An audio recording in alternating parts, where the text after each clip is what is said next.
Olá, sou eu, Eloy Faxinã, por aqui mais uma vez para falar de orixá de forma bem simples. Hoje eu vou estar falando do Etal Gundá, que é o terceiro Odu na ordem de chegada para o jogo de búzios e é representado por 3 búzios abertos. E também vou responder o questionamento e acredito que vai ser muito importante para a gente estar se inteirando das coisas que acontecem na religião dos orixás. Mas para você que está passando aqui pela primeira vez, dê uma olhadinha nas nossas playlists, acompanhe os nossos vídeos, se achar que tem relevância para você, se inscreva no canal e aperte o sininho da notificação, para sempre ser avisado pelo YouTube quando surgir aqui um vídeo novo. E a todos, agradecendo sempre, mas compartilhem os nossos vídeos, deixe seus comentários, aperte lá o like, tá? Que é sempre muito importante para a gente manter o orixá em atividade de internet. Mas vamos lá. Quando o Odu Etal Gundá se apresenta 2 vezes no jogo de búzios, né? E sempre lembrando que eu estou falando aqui sempre de uma forma que possa ficar simples o entendimento, mas sempre vai precisar estar olhando os outros Odus que surgiram também no jogo, né? Então, mas essa base de entendimento, quando esse Odu se apresenta 2 vezes no seu jogo, significa que você precisa tomar uma decisão. E essa decisão, eu vou falar aqui para sempre, mas nada é para sempre, mas essa decisão ela é radical, ela vai dividir alguma coisa, sabe?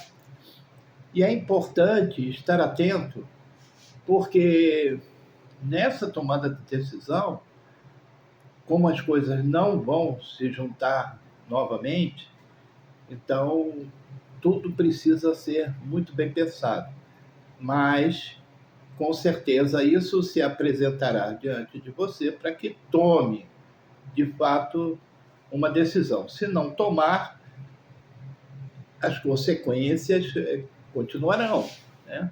Então, tem que estar atento.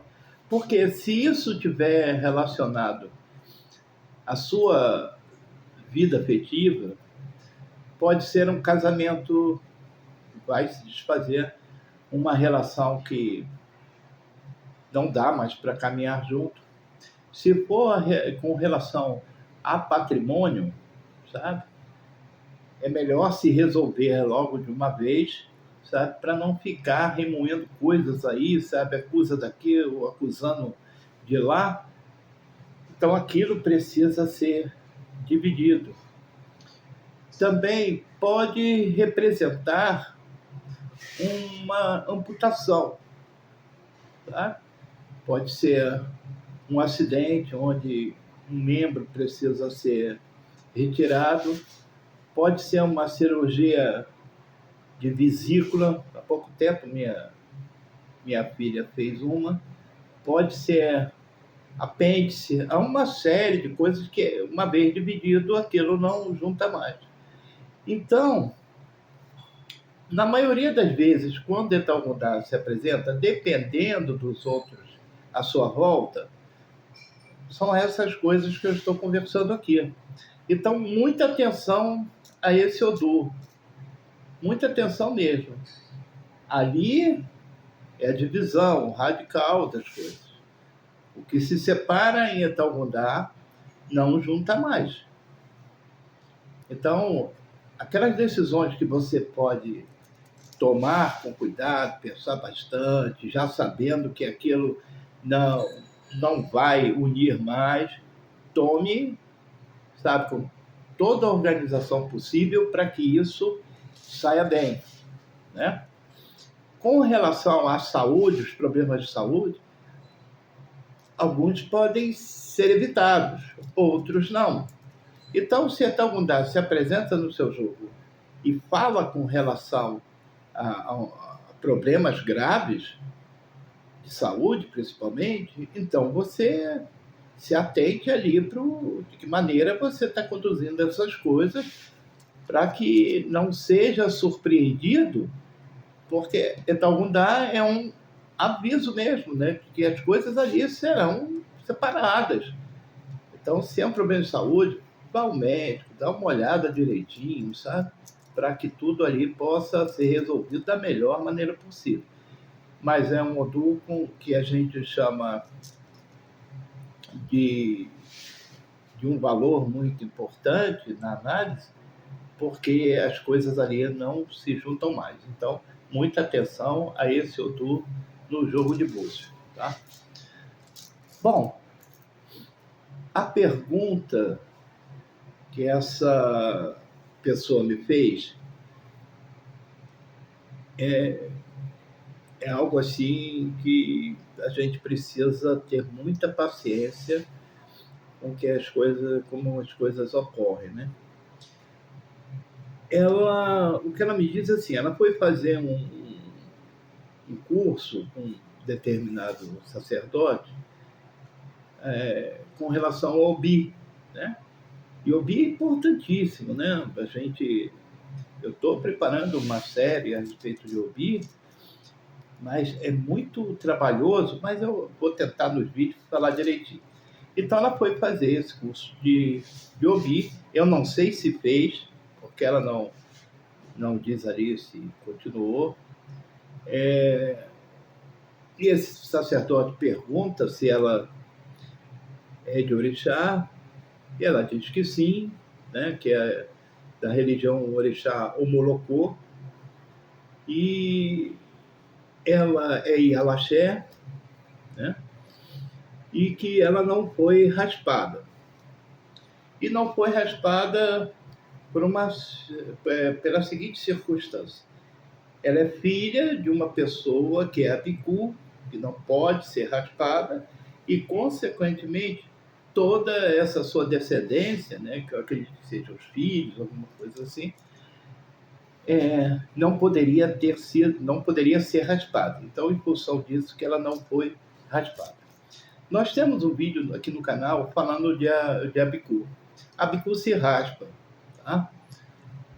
Abicu é um período da vida, que só assistir lá o vídeo, procura lá na playlist Abicu, você vai encontrar.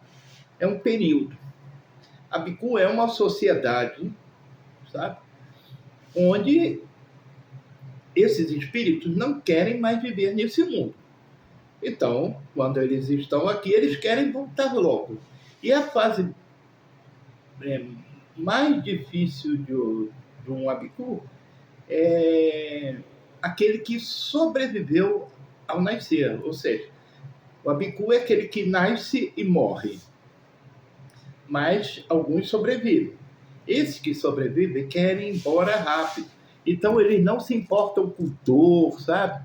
Muito dificilmente eles vão falar que está doendo aqui, está doendo ali. Eles têm na cabeça uma coisa que esse mundo aqui já deu para mim. Mas essa fase só vai até os 14, 15, 16 anos no máximo. Depois disso, deixa de ser Abicu, não é mais Abicu, né? E passou essa fase mais difícil. E não tem descendência Abicu. Ah, meu pai era Abicu, eu sou Abicu, meu irmão Abicu. Não tem isso não, sabe? Abicu é um espírito muito livre, sabe? Que não querem ficar nesse mundo. É isso que acontece.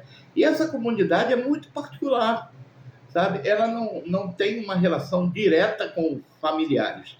Há quem diga, numa versão mais kardecista, que o Abicu vem para provar para o pai e para a mãe, sabe? Essas coisas assim. Mas não é isso. São espíritos muito esclarecidos que não estão afim mais de viver aqui, não. Então, se trabalha muito nesse período da infância, quando uma criança é Abicu, que para ela fortalecer o pensamento, querer continuar nesse mundo. É esse o caminho de trabalho espiritual dentro de Orixá que nós fazemos. Mas nem toda criança que nasce e morre é Abicu. Não é. Então, é um processo muito bem estabelecido nessa sociedade, onde a galera não está mais a fim de viver nesse mundo. Bom, então, a bicu se raspa, tá? Não tem esse negócio de coisa na cabeça, não tira cabelo, não tem nada disso. A bicu é feito de santo. Mas como ela não foi raspada, o sacerdote não reconhece como iniciada, tá? E aí é uma outra coisa para a gente estar vendo. Eu conheço muitas pessoas que não são raspadas, né, não foram raspadas, e são de orixá, e são iniciadas como todas as outras. O que acontece dentro da religião dos orixás, tem algumas casas que não aceita, tem que ser raspado, essa coisa toda. E não reconhecem essas pessoas. Aí falam que é Iaô cabeludo, sabe? Umas bobagens que não faz sentido, mas é a trama preconceituosa das coisas. Mas existem muitas pessoas, e o que deve ser realmente o caso dessa moça, né? O processo ali que falaram de Abicu, eu acho que é porque não entenderam a mensagem ali no oráculo direito. Isso é eu pensando, ela que me desculpe, mas eu acho que não entenderam direito. Mas existem pessoas que não são raspadas, mas são iniciadas orixás e podem alcançar os degraus importantes se acharem que devem seguir por um caminho mais religioso, né? Tocar uma casa de santo, algo assim, elas podem, sim, seguir esse caminho. Então, nem todo mundo precisa ser raspado, sabe? Tem ogã raspado, tem ogã que não é raspado, tem aquele que é raspado, tem aquele que não é raspado. O que não existe é iniciação de bori. O que não pode é dar um bori na cabeça da pessoa e falar de hoje em diante você é ogã. Não pode. Sabe? O processo de iniciação, ele tem começo, meio e fim. Bori é uma outra história. Bori na iniciação é porque primeiro se dá satisfação à sua cabeça, tá? Do que está acontecendo. Então, sua cabeça passa primeiro por esse processo. Depois vem a iniciação, raspagem, alguma coisa ou não, mas esse processo ele precisa ser cumprido. Mas tem pessoas que não raspam mesmo, não tem condição de se raspar aquela pessoa. Sabe? Ela é muito importante. Não. E eu estou falando aqui de coisa séria. Eu não estou falando aqui daquela que, ela é feita de santo, mas não raspou porque a família não pode saber, sabe? Porque a sociedade onde ela frequenta, porque é o local de trabalho. Não, não é disso que eu estou falando. O nome disso é maquiagem, sabe? Mas sim, existem pessoas que são feitas de orixá, mas não são raspadas, tá? E aí o babalaô simplesmente... O babalaô, desculpa, que eu nem sei se é babalaô.